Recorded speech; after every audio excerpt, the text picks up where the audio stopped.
Welcome to Quest Mode, where we dive deep into stories of transformation, strength, and hope. Essie was just 19 when her own father sold her for $50, treating her like mere livestock, her life appended in a single cruel transaction. The sun beat down relentlessly on Clearwater, Texas, as she stood in the dirt yard of the ramshackle house, unable to meet the eyes of the man high who had come to claim her. Her father, Burl, was a man hardened by whiskey and bitterness, a man who never wanted a daughter, who believed women were nothing more than burdens, mouths to feed. High, for once, was moved. He ate in silence, his eyes softening as he recognized the effort Essie had made. It was on one such ride that High took her to his secret place, hidden valley with a waterfall, where they shared their deepest fears and dreams. There they planted a sapling, a symbol of their love, and for the first time, and as she looked at the ranch that had once been a prison and now was her home, she knew that she had found something more than love. They come from the willingness to open one's heart even after it's been broken. And High, once a man who thought he had no heart left to give, found that it was never too late to love again.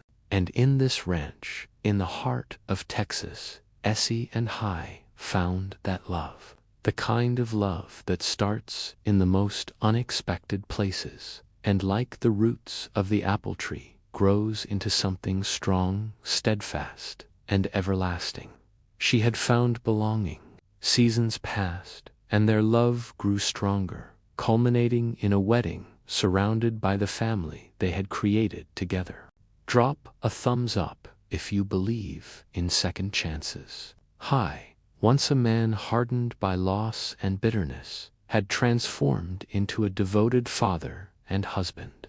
They planted roots together, and as they stood under the shade of the apple tree they'd planted, they knew that love, no matter how broken the beginning, had the power to heal. The night unfolded with confessions of painful pasts and unspoken emotions.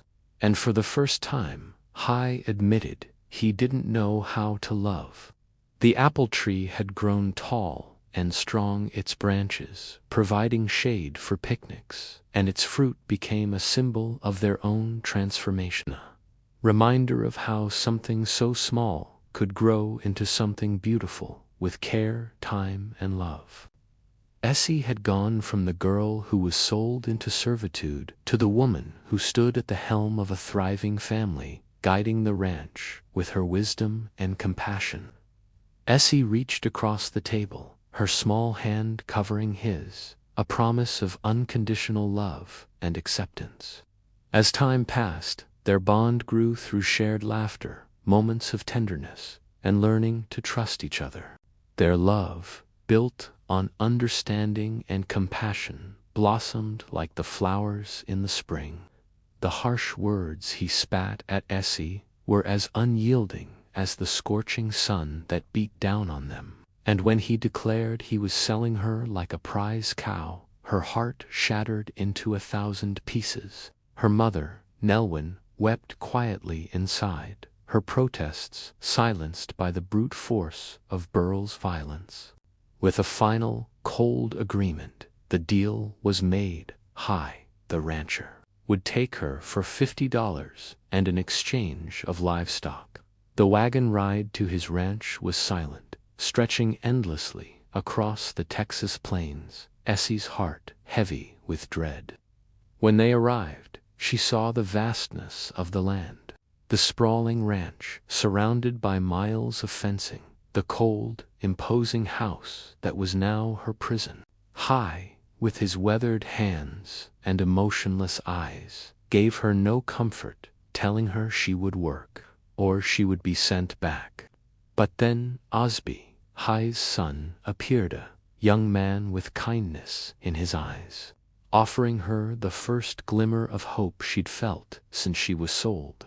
The first weeks were grueling, as Essie was forced to endure back-breaking labor, her body aching from the unfamiliar tasks, her skin burned by the relentless sun, and her hands cracked and raw. But despite the harshness of Hai, there was something in her that refused to break.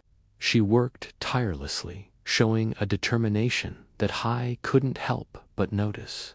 She milked cows without spilling, carried water without resting, cooked meals for the hard-working men, and did it all without complaint. Hai, cold as stone, watched her with detached interest, never offering help, only criticism. But as time went on, Essie began to find her place on the ranch, and in her heart, something changed. Hai's harsh exterior began to crack. When she struggled with a stubborn cow, Hai stepped in, guiding her with unexpected kindness. And for the first time, Essie saw something different in him, a man behind the mask of indifference. But it was more than that. The longer she worked, the more she saw the pain beneath his cold demeanor. She learned of his grief, the loss of his wife, and the burden of raising his son alone. Slowly, she began to understand him.